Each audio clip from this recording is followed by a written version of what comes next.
Okay, we're coming up on fall color season. Typically, it kind of starts at the end of September in some of the higher elevations in California. This presentation is really geared towards California, and the majority of the information I have available is for the Eastern Sierra, which is probably the closest we have to a New England fall color season.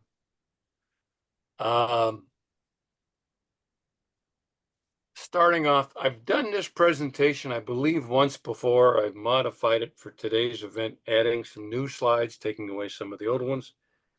Obviously, this picture is not really what I have in mind for fall color.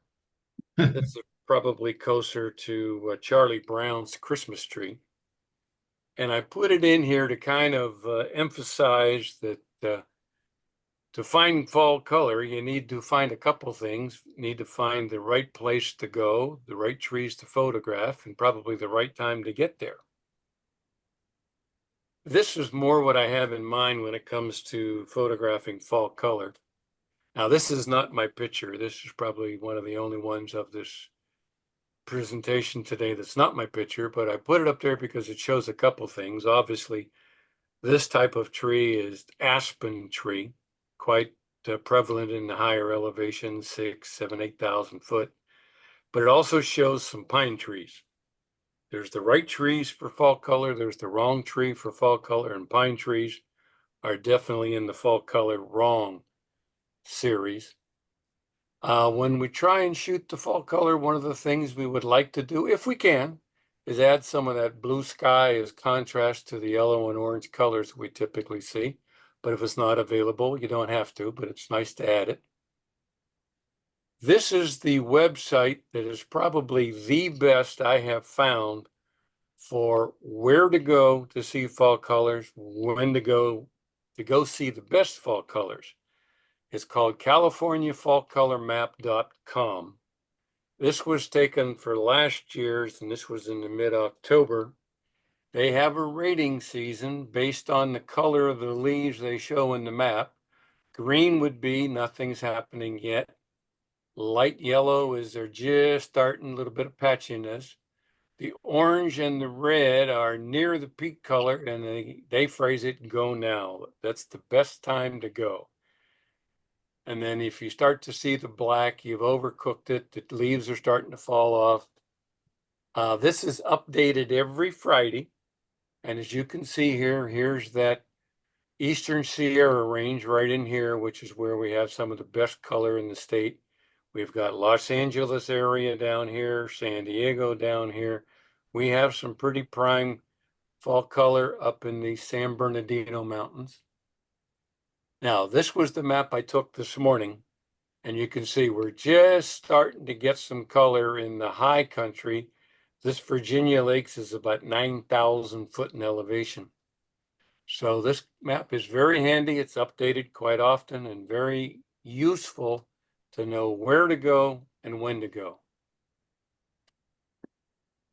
This is a brochure that's available to either download into your computer or you can request that they mail it to you in snail mail. And because Mono County and Inyo County are the two counties that make up the Eastern Sierra, both of their web pages have this guide. They're this color map. Here's Mono County's location to get it, but you can just type in Eastern Sierra fall color map and this little brochure comes up. It's large one side. On the back side is this map right here.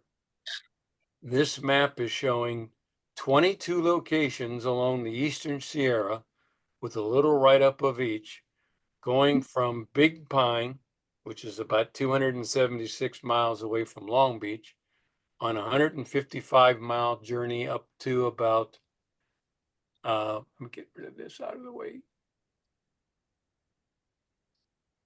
Okay, that's not going to get out of my way.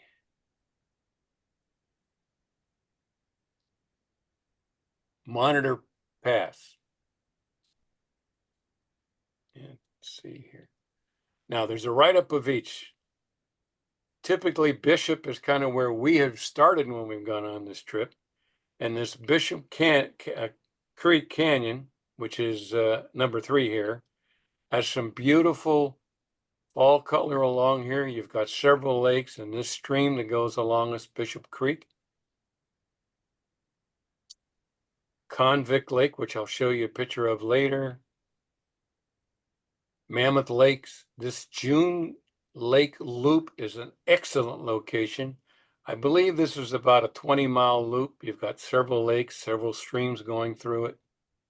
Up here at Lee Vining, Mono Lake, this Road 120 will take you over to Yosemite. And Yosemite has some very excellent fall color, but at the same time the Sierra gets it. Challenge is that this Road 120 does fill up fast with snow and the road is closed quite early in the season. Lundy Lake, number 14, is one of the top 5 locations in the full state of California to photograph fall color. There's some old camps there. There's some cascading waterfall, a couple lakes. This Virginia Lakes, Conway Summit. Virginia Lakes is the highest lake in the state of California that you can drive to with your car. You don't have to buy a backpack or anything. You can drive there with your car. While you're up this high, this Conway Summit is a very high summit location and you drop downhill very fast, but this is all very dense fall color as you're looking downwards towards Green Creek. As long as you're up in this area, don't forget Bodie State Historical Park, one of the beautiful historic mining towns of the state, is just around the bend. So this map is available again from either Yolo County or Mono County. You can either download it or directly get it from mail. Just request it and they'll mail it to you. If we are going to do fall colors, probably I'm not big on a lot of tools. I used to be, but probably the biggest tool to have would be a polarizing filter. Now, polarizing filter, they call it a circular polarizing filter, reduces reflections from either water or leaves in particular. As you can see down here, the leaves are kind of blown out. The water's kind of gray, dungy looking, but with a polarizer, we can bring that color back. Polarizer screws right to the front of your lens. They're available in different sizes to match different size lenses. There is a rotating ring that you can watch the effect. And as you rotate the ring, you can actually increase and decrease the amount of polarization you're going to get. You can see the effect real time. At maximum effect, you will reduce the exposure of the whole image by 1 to 1.5 stops. So it can help you reduce some of the light coming through your through your lens. However, be careful. Polarizers they don't play nice with wide angle lenses. And I'll show you why in a minute. And if they don't like wide angle lenses, they're not really good for for pano images where you're taking 3, 4, 5 images of the landscape and try and combine them into one. Why is that? A polarizing filter it reaches its maximum effect when the line of sight, in this case, these red arrows, is perpendicular to the direction of the sun. So if the sun is directly overhead, the polarizing effect is quite wide. However, as you go wider to either side, you're no longer directly overhead. So instead of being a 90-degree angle here, your 90-degree angle is off a little bit and it's much narrower. So on a wide angle lens, you don't get your polarizing effect on the sides and it does kind of look very ugly on your photograph. So try and stay in the maybe 45, 50, 85 millimeter range and you'll get that polarizing effect. You can use your thumb and forefinger by pointing your forefinger directly at the sun, keeping your forefinger pointing at the sun and your thumb 90 degrees, and that'll tell you roughly the field of play for the light to maximize the polarizing effect. Just don't look at the sun. Well, okay. Well, you're Uh, pointing. the other filter I like to use is a neutral density filter. Now, a neutral density filter is like sunglasses over your lens. It diminishes the amount of light that reaches your sensor. There's two types, a solid or full range color from top to bottom. You reduce the amount of light coming 100% over the full range of your filter or the full size of your filter. The other one is a graduated filter where it's shaded for part of the filter. So you get more light reduction in the top side. And that's really good if you're taking, say, for an example, you're blocking out the high bright light of a sunset or sunrise or bright color reflecting off of water, something like that. So a graduated filter is why you have that. So you can darken the top, but the full amount of light comes through the bottom of the filter. You use it to reduce your shutter speed. And we'll see here in a few minutes, motion blur, particularly around moving water. If you have a stream or if you have a river going around where your fall color is, by reducing and smoothing the water, it can add some drama effect to your picture. If you need to maintain a shallow depth of field, you want to say, for an example, shoot just leaves on a tree and you want to blur the background, putting a neutral density filter over your lens can lower some of that light down. Darken just one area. We just talked about bright skies for sunsets. Number 4, you can also remove it if you've got a busy place you're photographing, there's a lot of people moving around. By slowing down your shutter speed, quite often you can mount your camera on a tripod, slow the shutter speed down, and these people who are ruining your shot, moving around, the shutter speed could be so low it just blurs them completely out of your picture. So you can use it sometimes to remove people from busy places. Now, there's a challenge. The filter, particularly as you go into the higher stop filters, can block your vision through the finder, which will impair your vision when you're trying to do your composition. And at the same time, it can completely block your autofocus and auto exposure tools. So what you might want to do is do all of your pre-focusing and your manual exposure before you put your filter on. And then when you put your filter on, you can make the adjustment to the exposure. And here we show various stops. 1 stop, 2 stop, 3 stops, 6 stop, 10 stops. With a 6 and a 10 stop, you'll have no light whatsoever coming through your lens, but you can adjust the shutter speed accordingly. And by having this little chart with you, it'll save you from having to do the math of going from 1/60th to 1/30th to 1/15th to 1/2. I mean, we all know those and we all learn those, but it just helps you do it. And I did put this up on our webpage today, so that's available to download and print and have with your camera bag as you go along when you're doing your fall color photographs. Now, fall color photographs, you're going to find a little different weather in fall color. You're going to find cold weather. Here we see some frost. Couple things to keep in mind. One, the temperature is very cold. You want to make sure you've got some cold weather gear, probably a pair of gloves on your hands. If you've been traveling around in your car, your camera's in the back seat or on the seat of the floor of the car in the back, it's warm because you've had the heater on. You see a shot you want to take, you jump out of your car.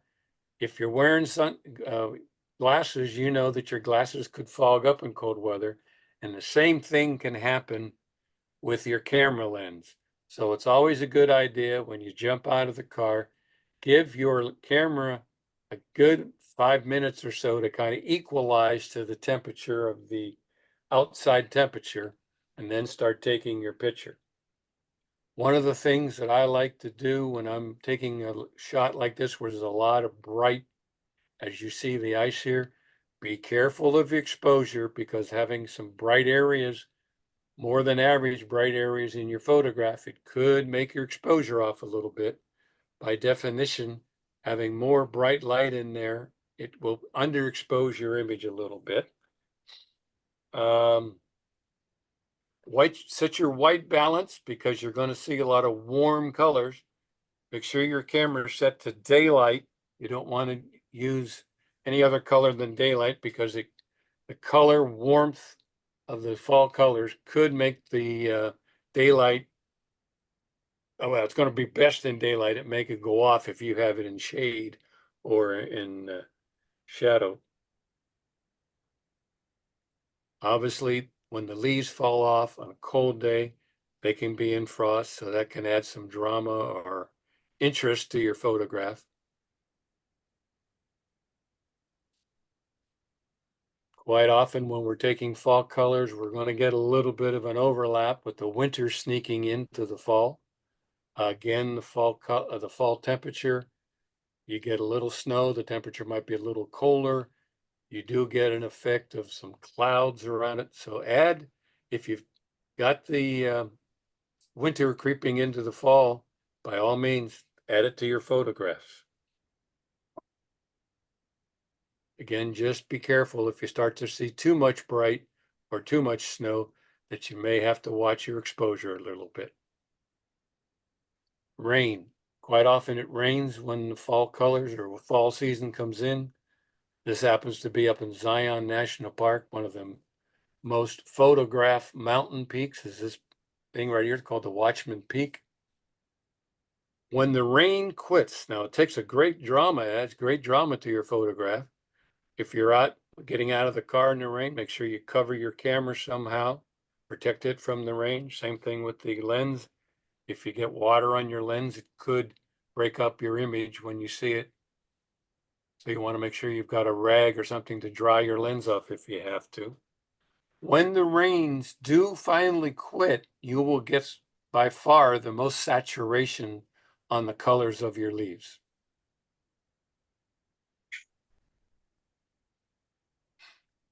This is up off of 395. This is a place called Convict Lake, just south of Mammoth Mountain. Now, one of the things that you also get in winter, here I framed this picture. I always like to have a little bit of foreground in my large landscape photograph, obviously going back to the mountain. If I do this with a foreground, I'd like the foreground to be in focus. So I'm putting a lot of depth of field in here. But what do you see here on the lake? Some whitecaps, some waves. Why is that? Because it's windy. What happens to wind on these trees and the branches in front of me? They're going to move. If I want those to be stationary, I'm going to have to raise the shutter speed.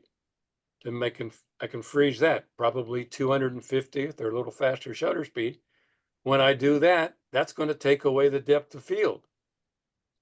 I need depth of field because I want the foreground and the background in focus. What do? Don't forget the exposure triangle, aperture, shutter speed, as well as the ISO. So in this case, I raised the ISO, which allowed me to raise the shutter speed where I freeze the motion caused by the wind, but I kept my depth of field to go from front to back. So don't forget the exposure triangle and what the ISO can do for you.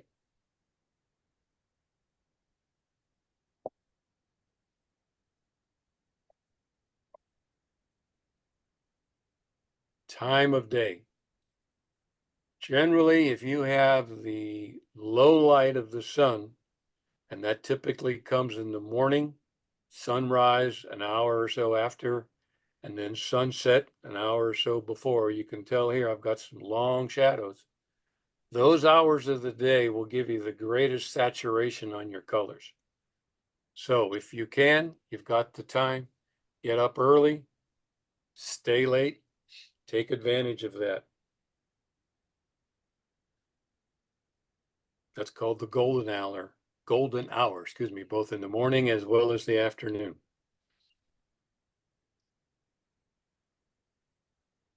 Here we're back again on 395. This is probably one of the most beautiful areas, I think, closest to Long Beach, LA. And this is just outside of the little town of Bishop. There's a little restaurant and campgrounds over here to the right, off camera right. This road leads to a lake, a beautiful lake. Up this road right here leads to 3 lakes. There's also Bishop Creek going right through here. Obviously, got a wide angle lens, probably a 35 millimeter lens.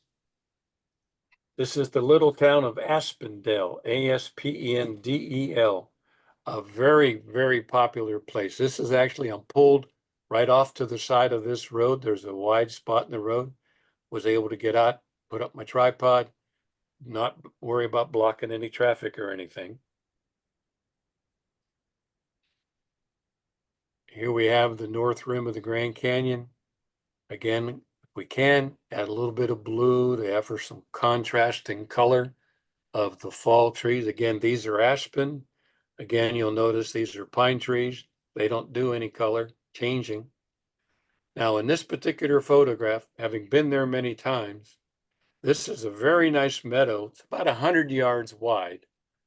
It's filled with a lot of wild turkey. There's deer, but it's also very swampy because as the snow melts, it takes a long time for this to finally dry out. But when I took this picture, I noticed over here the aspen on this side of the meadow, or this edge of the meadow, had a little more orange in it. So what I did, instead of my wide angle lens, I went ahead and changed to my telephoto lens, and I was able to concentrate on just this part. So I like to, when I go to photograph the fall colors, I like to use a wide angle lens that 24, maybe a 35, or even a 50. But I also pack a little longer telephoto in the 150, maybe a 200 millimeter range, so that I can let what I call the lens do the walking. If I had tried to walk across this with that 35 millimeter lens that I had, I'd have probably got stuck in the mud. So don't be afraid to change your lens and let your lens do the walking. A lot of people have a kit lens that might be a 35 millimeter to 150 or 185, maybe even a 210. If you have a zoom lens like that, keep it simple. Just take one lens and just use the zoom to zoom you in. While you have your longer lens on, your zoom lens, your telephoto lens on, don't forget to photograph just the leaves in the tree. Now, we talked earlier about the wind. In a situation like this with the wind blowing, again, I want to kind of freeze that branch or these leaves on this branch because of the wind. If I increase my shutter speed, I mentioned earlier that you're automatically going to reduce your depth of field. So it helps you blow your background completely out of the picture so that the background is not fighting with your subject for your photograph. So again, while you've got the telephoto lens on, start to concentrate on the leaves only. Don't worry about the whole trees or all the background trees. Take advantage of a narrow depth of field, higher shutter speed to block the movement, and it adds drama to your photograph. And quite often in the morning on some of the leaves, you'll get some dew that forms and drops off. Again, notice the background completely blurred out. It's not competing at all with that little drop on this leaf. Mhm. For those of you that were part of Amy's discussion several times, this I call it Amy effect, where if you have a flower or leaves, she sprays them quite often with a little mister to put drops of water onto the leaves. Here, Mother Nature did it for us. Instead of looking up or into the trees, look down at the ground and see what the patterns are of the leaves that have already fallen off. They can add kind of an interesting photograph. So you look forward, you look up, but don't forget to look down.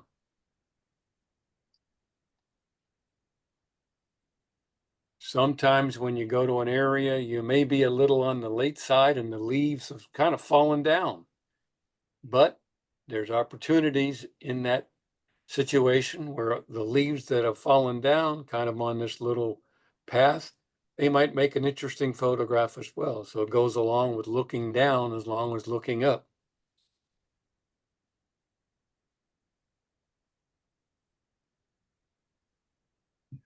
One of the things that sort of helps any photograph, particularly with fall color, is adding a person in your photograph. Here we have the fall color up at Zion National Park again. Have this gentleman walking down this path. They got a river over here, and you got some maple leaves here. You've got some sycamore trees here. So sometimes a big variety of leaves with trees helps add drama to your photograph. Again, add people to it. Can anybody tell me by looking at the shadows, what type of light is this? Front light, back light, side light? It looks like front light to me. It's backlight. The light is in front of these people, it's in front of me, and it's creating these shadows. It also gives you the highest intensity when you're shooting a photograph of the fall colors. If you can get the sun low behind it, you're really going to make those leaves pop. The only downside is when you get into backlighting, sometimes you will pick up some flare. Usually it's at a direct angle to the sun, and it'll pop up in a shape, sometimes oblong, sometimes round, of just weird color or light. So try and get closer to where you don't get the sun actually in your photograph if you start to see some flare.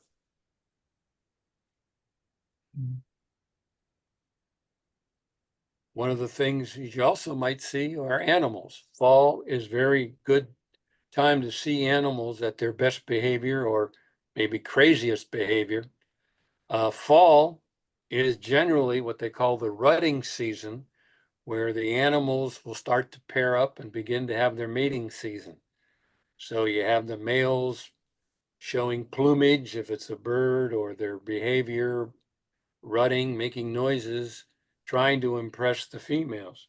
Here we have a large mule deer buck kind of squatted down, just relaxing. Again, the leaves of the fall color. So don't forget, if you can, add the occasional animal to it. Here we got a buck kind of in between the sycamore trees in the background here. Kept it kind of tight on my framing or my composition. Here we've got a bighorn How strong sheep. a lens did you use for that, Doug? Which one? This one?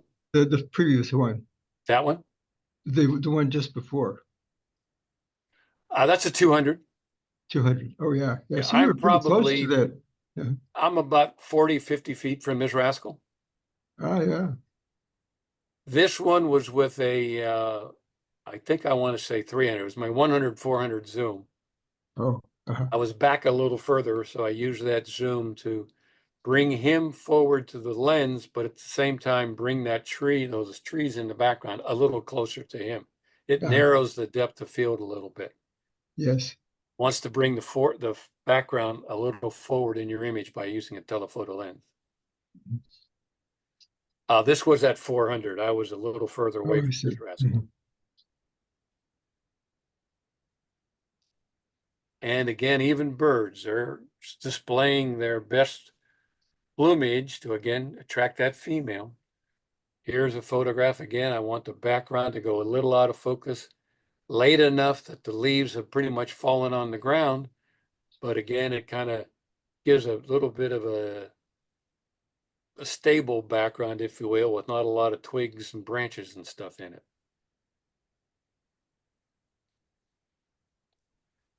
Another thing we get is if we're around water, we talked earlier about using a neutral density filter to slow the shutter speed. This would be a photograph, a classic S-curve compositional tool where your eye follows the S-curve in deeper into the photograph. We've got a little bit of framing going on so that your eye is naturally kind of contained or maintained into where your eye was drawn into. So we got a little bit of a depth or separation. The subject would probably be back in this area. This was probably a normal shutter speed, probably somewhere around a 200, 250th. High enough, again, if it was windy. I wanted to keep these, even though they're out of focus. I didn't want them blurred because of the wind and everything. Same idea, we want the fall color, but the water here, I used a very slow shutter speed, about a second and a half, to blur the water. And because the water's moving and nothing else is, the rocks are sharp, but the water's moving. So here we would use that neutral density probably if we had enough light or too much light, you'd use the neutral density to slow the shutter speed down to go ahead and blur the water out. Any questions so far?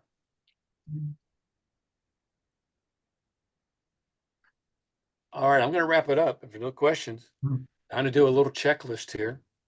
Again, with any photograph, when we go out ready to take pictures, I like to always do a little research of the area you're going into, or the best locations, or the locations to go to while you're in the area, the time that you want to go, whether I want to go at the middle of October or the first week of September. I want to go when the leaves are changing where I'm going to be. And you would go to Google, Professor Google, to do that. Once we get there, be prepared for windy, cold, and wet conditions and gloves.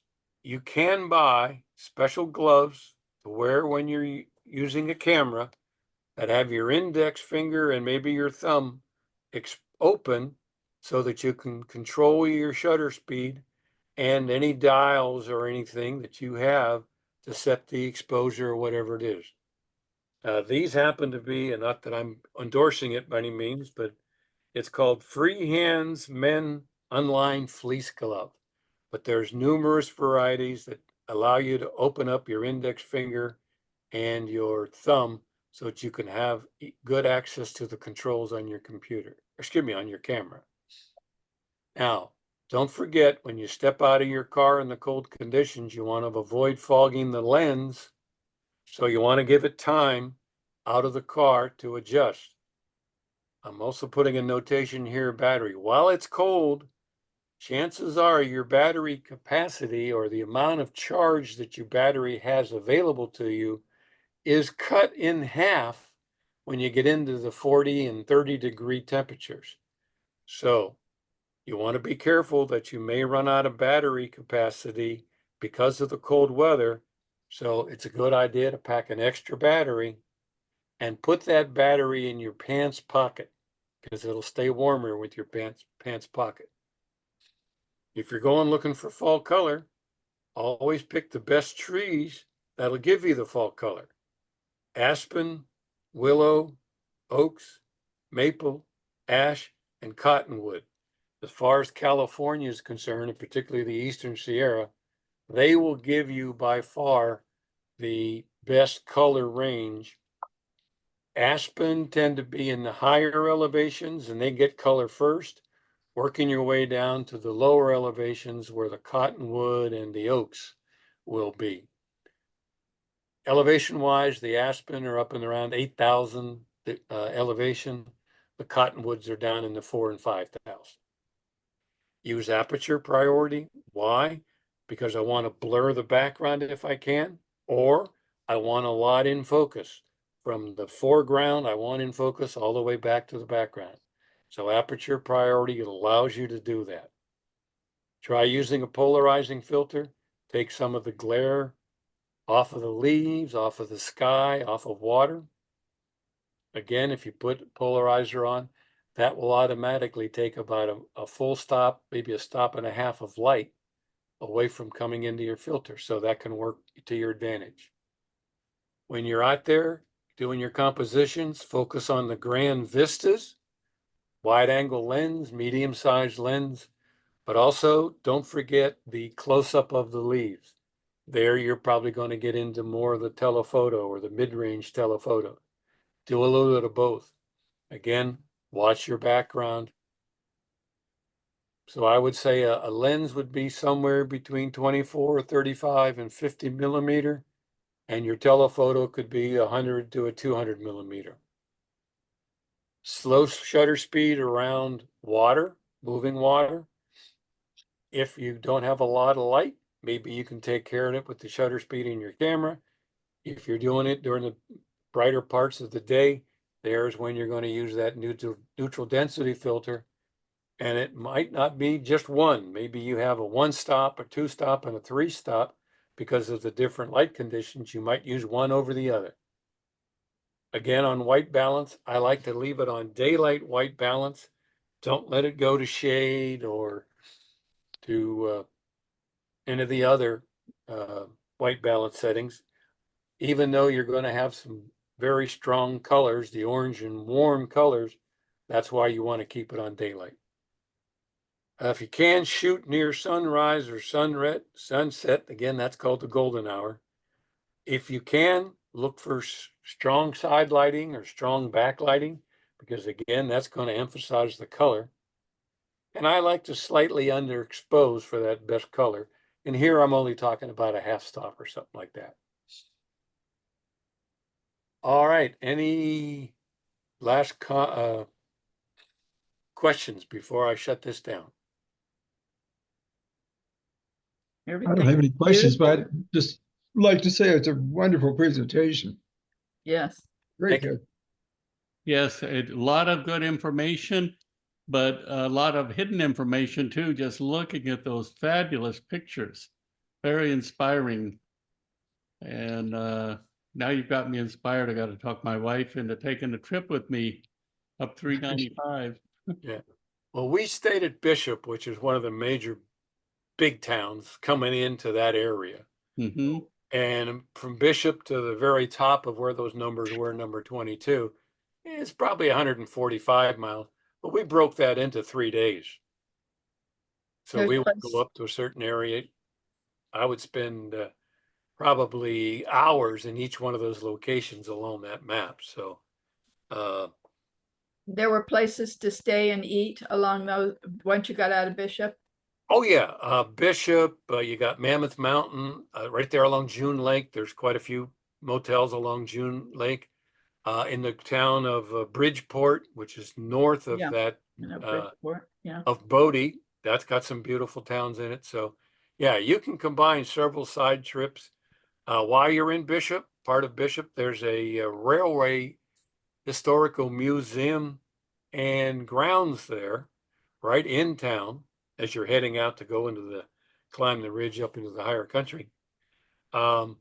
That used to be the railroad that supplied the supplies and the logs and whatnot eventually to Bodie to supply the mill with wood to run the steam generation. So When there's a did lot you of begin- activity. When did you begin your interest in nature photography and going to places like the Eastern Sierra and the Central Coast and Zion. Zion especially? Yeah. Yeah. How many years have you been doing this, Doug? Bought my first camera in 1970. Wow. I lived in Arizona when I got out of the service. I bought my camera actually over in Korea or in the PX Korea when I was stationed there. And when I got back to Arizona, I satisfied my addiction to gas, GAS. You've heard this before, gear acquisition syndrome. I didn't see a piece of camera gear that I had that I didn't want to have. So to fuel that, I was just a young punk going to college. So I used my camera to kind of make a few bucks on the side to buy some more camera gear. So as I would travel around, probably the 80s and 90s is when I started traveling, mostly due to work, and I would take a camera with me. I was traveling 9 states for work at that time, grew into 14 states later on. So I'd always try and have a camera with me. So that's where I got into landscape photography and wildlife photography. Wonderful. Stephen, you're talking, but you're muted. You Probably bought your stop camera at recording. the PX, that's probably quite common. I got my first DLSR at the PX in Vietnam. Yep. And when I Very- bought it in 70, it was a Canon FT, manual exposure, manual focusing, which is how I basically learned the fundamentals of photography, is Right. doing it manually. I've often said that if you're new to photography and want to learn, go out and find an old camera where everything is manual. Yep. And you'll learn very quickly how all these things work together. Steven, you can stop recording. Oh, good point. When I graduated from 35 millimeter,